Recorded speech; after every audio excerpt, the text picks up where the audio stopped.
வாங்கிட்டு 12 மணிக்கு சும்மாவுக்கு வந்துருவோம். சனிக்கிழமை அன்னைக்கு சுபு 2 சுபு. அன்னைக்கு எங்க ஊர்ல ஒருத்தரை பார்த்தேன். அவர் இஷாவுக்கு பின்னால் வந்து ரொம்ப நேரம் தொழுகிறார். பக்கத்துல பேசிட்டு இருக்கலாம், பத்திரமா தெரிஞ்சு நண்பர் தான் தொழுகிட்டே இருக்க. நான் பார்த்து நம்ம எல்லாம் மிங்கிட்டார் போல தெரியுது. நம்ம கொஞ்சம் தொழுது பார்த்தோம், டைம் ஆயிட்டு பள்ளிவாசல கூட்ட போறாங்க. அப்ப அவர் வெளிப்படையில் தொழுதுட்டு இருக்காரு. தொழுகிறாரு, சலாம் வாங்குறாரு, தொழுகிறாரு, சலாம் வாங்குறாரு. பார்த்தா அப்ப நமக்கு ஒரு பாடம் கிடைச்சு போச்சு. இவருக்கு இருந்து நம்ம கொஞ்சம் படிச்சுக்கிறோம். ஏன்னா இத்தவணை நான் தெரிஞ்சுக்கிட்டு நாமளும் அங்கவனை செய்யணும் இல்லையா? அல்லா நாளைக்கு கேட்பாரு, நீங்க ஆலிமா இருந்த உன்னை விட சாதாரண பின்னால் ஒரு மாமன் எவ்வளவு தொழுதுட்டு இருக்காரு. அவர் முன்பால் எடுக்கணும்னு சொல்லி ரொம்ப நேரம் உட்கார்ந்து பார்த்தா அவர் 1/2 மணி நேரம் தொழுதாரு. தொழுது முடிச்சுட்டு அப்புறம் சலாம் பின்னால் வாங்க முன்னுக்குடி சொன்னா முடிச்சிருப்பேன். வாதத்தை பிடிக்க சொல்லட்டாமா? வாங்க பக்கத்துல இருந்து கேட்ட என்ன விஷயம், ரொம்ப தொழுதீங்களே, என்ன சொல்லுங்க சொன்னா நான் அமைச்சவன். அசத்து இது 7 நாள் சதாங்க, ஒரு வார கதா. அப்ப அது ஒரு வார கதா. போன வெள்ளிக்கிழமை ஆரம்பிச்ச தொழுகை விட்டது பூரா ஒரு 3/4 மணி நேரம் கிடைச்சிட்டு முடிச்சுட்டு இருந்தேன். சகோதரர்களே, வாழ்க்கையில ஓய்வு நேரங்கிறது கம்மிதான், அல்லாஹ் கொடுக்கிறார். அதை பாக்கியமாக ஆக்குங்கள். நமக்கு முன்மாதிரி நபிகள் நாயகம் ஸல்லல்லாஹு அலைஹி வஸல்லம் சொல்லி தந்து விட்டார்கள். அப்ப நம்ம அதை இழந்துடக்கூடாது. கொஞ்சம் ஓய்வு கிடைக்குதா, நம்ம நண்பர்கள்ட்ட பேசணும். மேலப்பாளையத்தினுடைய அமைப்பு நண்பர்கள் ஒரு பரிமாற்றம் வைத்திருந்தாங்க. ஒரு மசோரா ஆலோசனை கூட்டம் பேசிட்டு இருக்கும்போது சொன்னாங்க, எங்களுக்கு வாரத்தில் ஒரு நாள் வெள்ளிக்கிழமை. அந்த வெள்ளிக்கிழமை தான் சமூகத்தை பற்றி சிந்திக்கிறோம், ஊரை பற்றி சிந்திக்கிறோம், ஊருக்கு என்ன சேவை செய்ய வேண்டும் என்று சிந்திக்கிறோம். அல்லாஹ் தஆலாவுடைய வாலிபத்தை பரக்கத் செய்வானாக.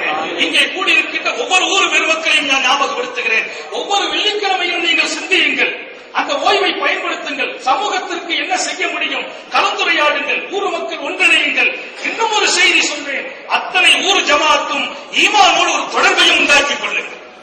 சமூக சேவைக்கு தங்களை அவர்கள் இந்திய முஸ்லிம் அசோசியேஷன் எல்லாரும் அந்த அமைப்புக்கு சொந்தக்காரர்கள்.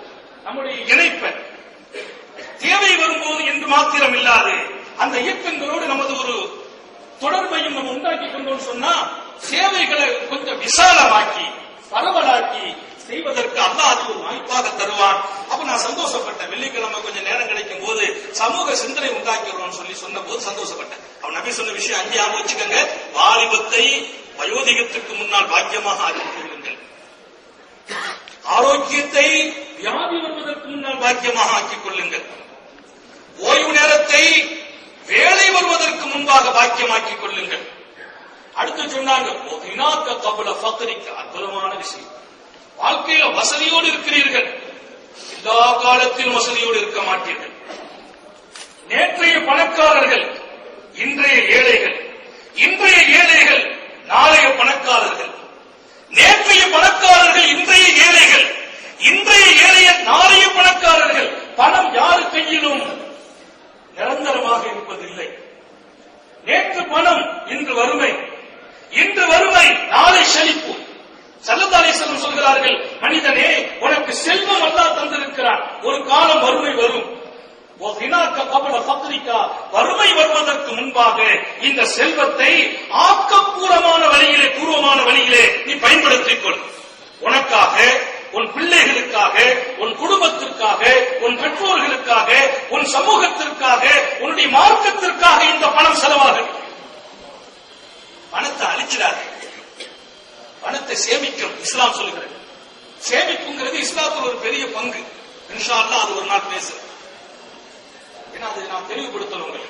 பணங்கிறது சேமிக்கணுமா வேண்டாமா ஸல்லல்லாஹு அலைஹி வஸல்லம் தெளிவு சொன்னாங்க. ரசூலுல்லாஹி ஸல்லல்லாஹு அலைஹி வஸல்லம் வாழ்க்கையில எந்த பாதையிலும் தெளிவு தராமல் நடைபெறவில்லை. அப்ப பணம் இருக்கிற போது அதற்கெல்லாம் பின்னால் அழிச்சிட்டு தேவையற்ற செலவுகள்ல அழித்து விட்டு இன்னொரு காலம் உட்கார்ந்து கஷ்டப்படக்கூடாது. அந்த காலம் இப்படி இருக்குமா என்று யாருக்கும் தெரியாது.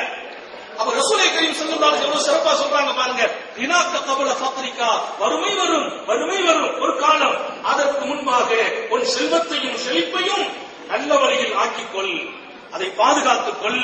உனக்காக, உன் மனைவிக்காக, உன் பிள்ளைக்காக, பெற்றோர்களுக்காக, உன்னை நீ சார்ந்து இருக்கிற மார்க்கத்திற்காக அல்லாஹ் நமக்கும் தௌஃபீக் செய்வானா.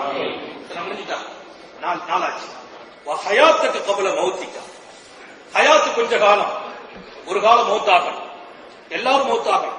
எப்ப மௌத்து யாருக்கும் தெரியாது, எத்தனை மணிக்கு மௌத்து யாருக்கும் தெரியாது, எங்க வச்சு மௌத்து யாருக்கும் தெரியாது.